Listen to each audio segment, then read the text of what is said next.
tous et bienvenue dans ce nouveau podcast de Femmes à part, podcast dans lequel aujourd'hui nous allons parler de l'amitié chrétienne. Nous continuons avec cette thématique et comme vous le savez, puisque je vous l'avais dit vendredi dernier, nous allons parler aujourd'hui, nous allons essayer de répondre à la question suivante: peut-on avoir des amis qui ne sont pas catholiques? Est-ce qu'en tant que catholique, on peut avoir des amis qui n'ont pas la foi?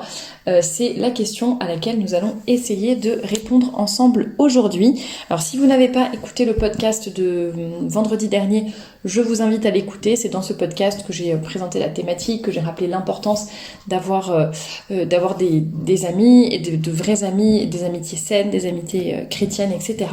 Et puis n'hésitez pas à vous abonner à la chaîne tout simplement, puisque vous allez pouvoir trouver pas mal de toutes les autres chroniques, podcasts, etc. sur cette thématique de l'amitié, en ce mois de septembre en tout cas. Et les mois précédents, il y a eu d'autres thématiques, donc n'hésitez pas à les regarder si ça vous intéresse, et puis à vous abonner à la chaîne pour ne rien manquer.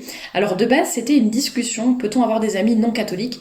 C'était une discussion qui avait eu lieu il y a quelques années, il y a 3 ans maintenant, sur le canal Telegram de Femmes à part. Donc pour celles qui ne le connaissent pas, il s'agit d'un canal sur lequel en fait chaque jour, enfin du lundi au vendredi, je poste une question qui est posée par l'une d'entre vous. Donc ça peut être vraiment sur des thématiques d'éducation, de vêtements, de féminité, de relations de couple, de lecture, enfin vraiment plein de thématiques très intéressantes. Et c'est donc vous qui posez un petit peu vos questions sur les sujets qui vous intéressent, qui vous préoccupent. Il y a aussi eu les fiançailles récemment, le deuil, etc. Et donc après, toute la communauté Femmes à part qui est inscrite sur ce canal participe, répond, donne des pistes de lecture, de réflexion, raconte ses propres expériences également. Donc vraiment, je vous invite à nous rejoindre là-bas si vous voulez avoir de belles discussions. Je suis sûre qu'il y a toujours des thématiques qui vont, même si c'est pas toutes les thématiques qui vont vous intéresser, mais il y en aura forcément au moins une par semaine, vous verrez, qui vous parlera, qui vous intéressera. Vous n'êtes pas obligé d'intervenir, vous pouvez intervenir si vous le souhaitez, mais vous pouvez juste être là pour voir les différentes réponses aux questions. C'est intéressant aussi de voir un petit peu les débats, enfin qui sont pas toujours des débats d'ailleurs, mais voilà, les opinions des unes et des autres, des conseils, des expériences vécues, etc. Si vous voulez nous rejoindre sur Telegram, le lien est dans la description, juste en dessous de cette vidéo. Et comme ça, vous en saurez un petit peu plus sur différentes thématiques. Et donc, c'est justement sur ce canal Telegram que nous avions parlé de l'amitié. Et nous nous demandions s'il était possible d'avoir des amis non catholiques. Et vous avez été très nombreuses à répondre. Alors, je dirais que pour le côté positif, entre guillemets, enfin le fait de dire oui, on peut avoir des amis non catholiques, vous avez été quand même nombreuses à souligner le sujet de l'apostolat. Je vous en avais un petit peu parlé dans le podcast de vendredi dernier, et c'est vrai que je pense qu'il est important de ne pas juste rester entre nous, entre catholiques, entre chrétiens, entre personnes qui ont la foi. Tout simplement parce que sinon on ne peut pas faire d'apostolat, on ne peut pas faire connaître le bon Dieu, et si on reste, tourné un peu sur nous-mêmes, entre nous, finalement on va manquer beaucoup d'occasions de faire de l'apostolat, de faire connaître le bon Dieu et de faire un peu rayonner notre foi finalement. Donc ça, évidemment, je pense que c'est plutôt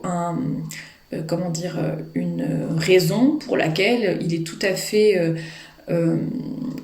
fait envisageable de fréquenter des personnes. Alors, je dis bien fréquenter parce qu'après ça va pas forcément être des grandes amitiés ultra profondes, etc. Mais en tout cas, sympathiser avec des personnes qui ne partagent pas notre foi, c'est tout à fait possible, ne serait-ce que pour cette question de l'apostolat. Il y avait aussi l'une d'entre vous qui avait aussi souligné le fait que être au contact de personnes qui sont différentes de nous, ça peut être aussi enrichissant. Alors moi je pense que d'une part, il y a ce côté où les personnes par exemple qui ne partagent pas notre foi vont peut-être nous poser des questions. Moi c'est le cas avec certaines personnes avec qui je travaille qui n'ont pas la foi. C'est des relations professionnelles bien sûr, mais on en vient finalement à parler de pas mal de choses. Et c'est vrai que dans les conversations, il suffit que je fasse un signe de croix, en bénédicité, l'autre jour par exemple c'était « Ah bah tiens, ça sera la fête de la transfiguration. Ah bon, c'est quoi la transfiguration ?» Bon, oui, ça peut être ce genre de choses. Et finalement, ça va nous aider, nous aussi, à approfondir notre foi, d'une certaine façon.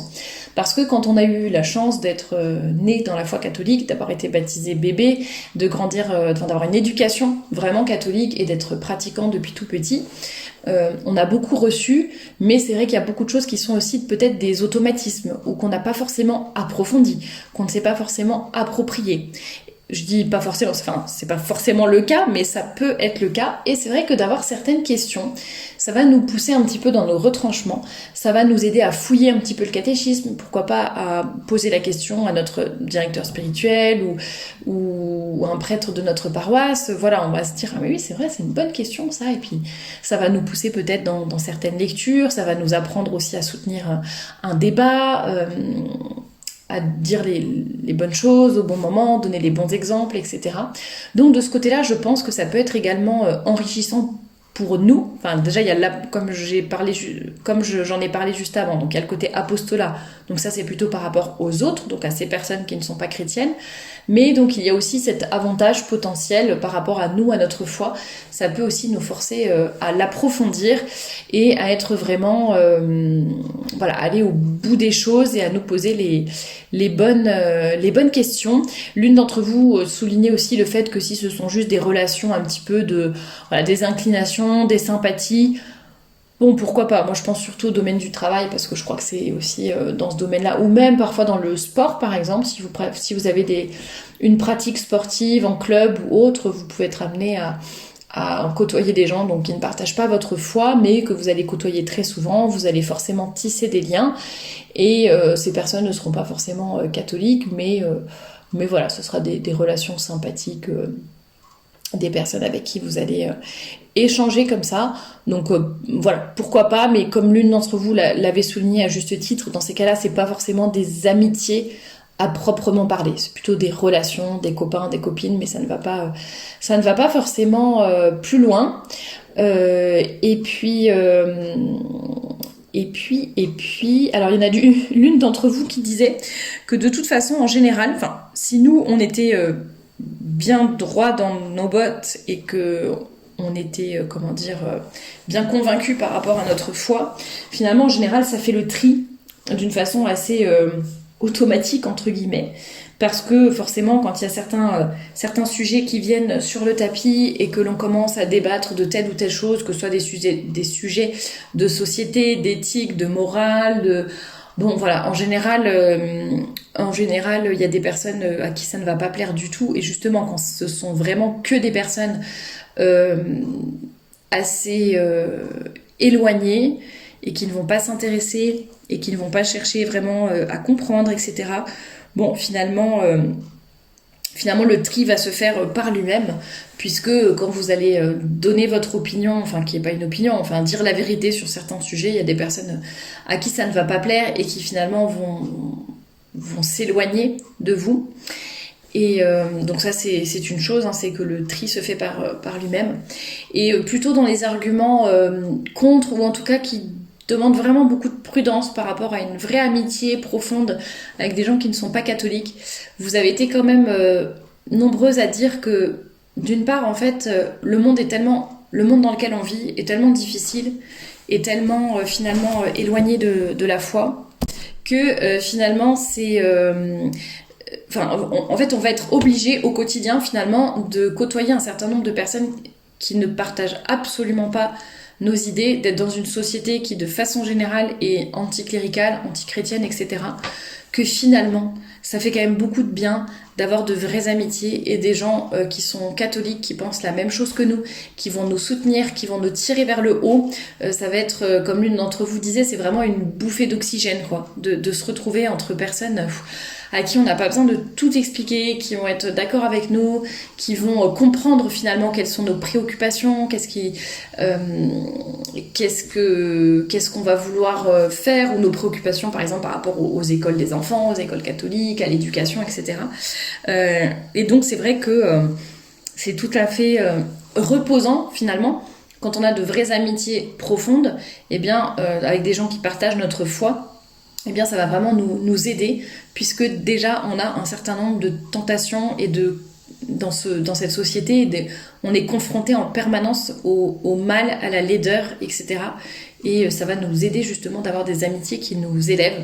Donc effectivement, ça peut être vraiment encourageant. Je vous dis cela pour vous encourager à avoir des amitiés vraiment profondes. Et également se poser la question, par contre, je pense, d'un point de vue tout à fait pratique, de se dire que si les personnes sont... ou en tout cas vicieuses, ou qui vraiment vont avoir un mauvais comportement, des mauvais propos, etc. Là pour le coup, voilà, je pense que c'est assez clair de faire le tri et de se dire que malheureusement si c'est des relations qui nous tirent vers le bas et qui vont nous mettre en danger, pour le coup, voilà, on n'a pas le droit de mettre son âme en danger, et donc là je pense que la question ne se pose pas trop finalement, et qu'en tout cas il faut rester tout à fait prudent. Et qu'est-ce que je voulais ajouter également, oui, c'était que l'une d'entre vous l'avait souligné à juste titre. On parlait de l'apostolat tout à l'heure, de dire que c'était une bonne chose de fréquenter aussi des personnes qui n'avaient pas la foi, pour qu'on puisse justement partager ce trésor avec elles. Et finalement, il faut aussi prendre en compte la personne que nous avons en face de nous, puisque si la personne est de mauvaise volonté, ou en tout cas finalement n'est pas si docile que ça, n'a pas envie d'apprendre, n'a pas envie de comprendre, n'a pas envie de connaître le bon Dieu, et bien finalement c'est nous qui risquons au fur et à mesure de faire des compromis. Donc ne serait-ce que pour la messe du dimanche matin, pour je sais pas, le fait de faire des prières, de ne pas travailler les jours d'obligation et les dimanches, de dire le bénédicité avant le repas, etc., etc. Et bien si on n'est pas sûr de nous et que on est toujours dans une optique de attends, je vais faire de l'apostolat, mais je veux pas choquer non plus, et attention, cette personne elle est si éloignée, il faut que j'y aille petit à petit, etc.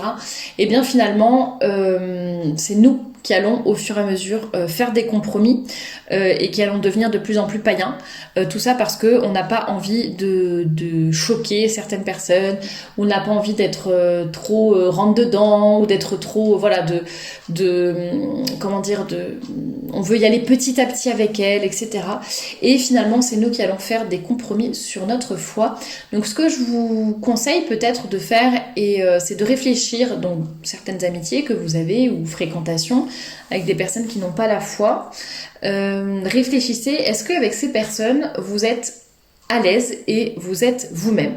Est-ce que moi il y a des personnes avec qui je travaille et avec qui vraiment j'ai aucun problème pour je sais pas, si on pique-nique ensemble pour X raisons, ou qu'on déjeune ensemble, et je fais mon signe de croix, je dis mon bénédicité, pas de problème.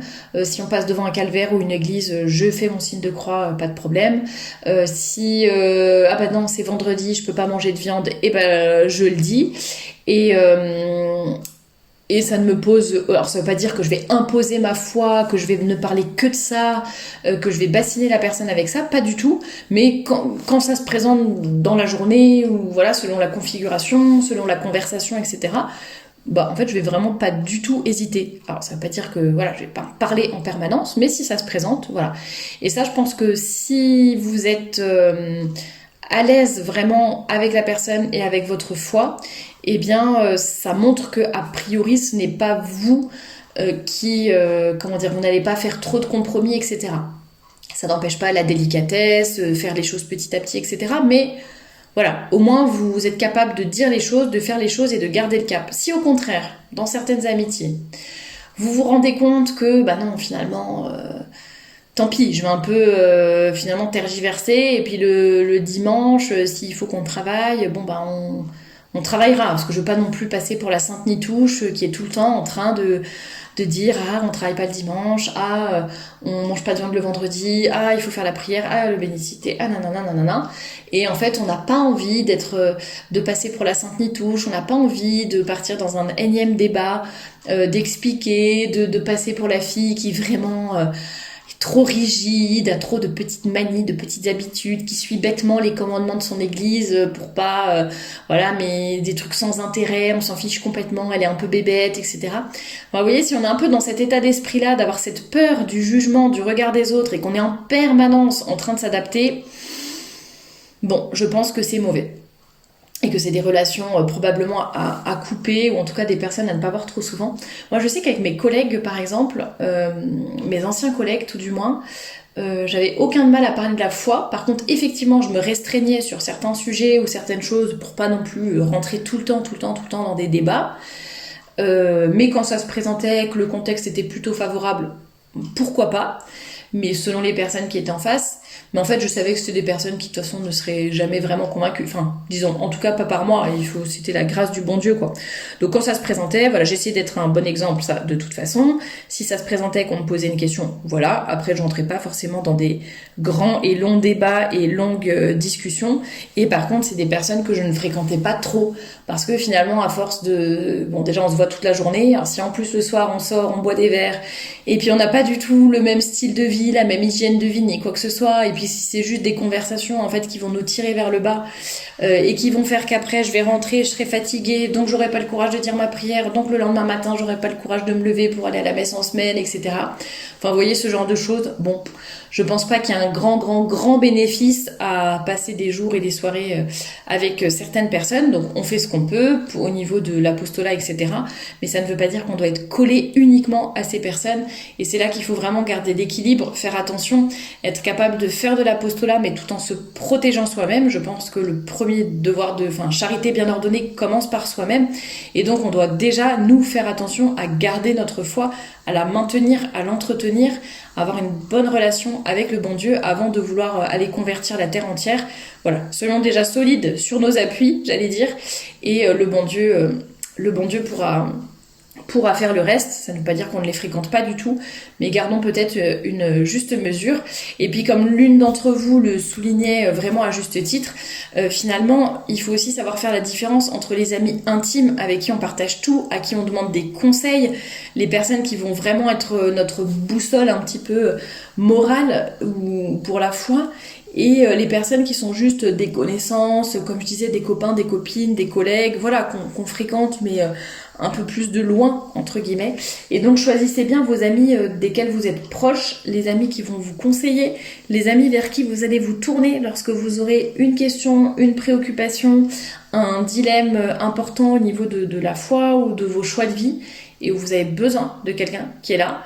Et c'est vraiment important parce que c'est une personne aussi qui va bien vous connaître, qui va aussi connaître les exigences de la vie chrétienne, qui va aussi connaître les pièges potentiels de ce monde. Je dis n'importe quoi, vous vous mettez à fréquenter quelqu'un par exemple, et en fait votre collègue ou votre pote va réagir de façon tout à fait humaine, va vous conseiller peut-être par rapport au caractère, par rapport à ceci, cela, alors qu'une amie vraiment catholique va déjà vous mettre en danger. Attention, ne soyez pas trop proches, faites attention physiquement par exemple. Est-ce que cette personne-là, cette personne que tu fréquentes, est-ce qu'elle a la foi? Est-ce que vous avez la même vision de la vie, de la foi, de l'éducation des enfants, si jamais vous voulez construire une famille, etc. Vous voyez, alors que quelqu'un qui est juste un collègue, un copain, une copine, un pote, finalement ne se posera même pas toutes ces questions-là, ne va même pas vous guider forcément vers une personne sérieuse ou une relation sérieuse, et voyez le mal que ça peut faire à certaines âmes. Donc faisons vraiment attention à être de bons exemples et de bons apôtres aussi pour le bon Dieu. Ne pas rejeter les gens qui n'ont pas la foi, évidemment, mais faisons attention, comme je l'avais déjà dit dans d'autres podcasts, on est la somme des 5 personnes que l'on fréquente le plus. Alors fréquenter, ça peut être... avec les nouvelles technologies, il y a des personnes qu'on ne voit jamais mais qu'on fréquente beaucoup, à qui on parle beaucoup tous les jours, etc. Et donc on est la somme des 5 personnes que l'on fréquente le plus. Donc mine de rien, si vous fréquentez des gens qui n'ont pas la foi, qui n'ont pas une bonne morale, ou qui ne vous tirent pas vers le haut, donc fatalement vous tirent vers le bas, finalement ils ne vont faire de vous qu'une seule bouchée, même si c'est pas leur but et que c'est pas conscient.